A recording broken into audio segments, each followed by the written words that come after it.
నేను పోతా అయితే లక్కీగా ఎత్తుకొని పోతా. నువ్వు ఏడ్చావు అమ్మగాళ్ళని. మళ్ళీ నిన్ను ఎవరు రెడీ చేస్తారు?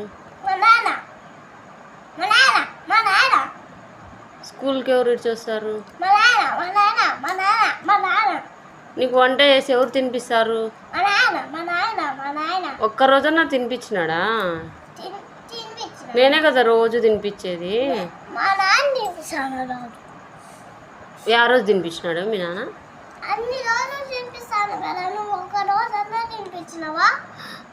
ఇంత మోసం. రోజు నేను తినిపించి నేను స్కూల్కి వదిలి వచ్చి మళ్ళీ తీసుకొచ్చి నేను తినిపిస్తా అంటే నీకు నువ్వు అమ్మ లవ్యూనా నాన్న లవ్యూనా? అమ్మ లవ్యూ కాదా? ఏమి నేనే కదా తన్వి నీకు అంతా రెడీ చేసేది చూసుకునేది అంతా.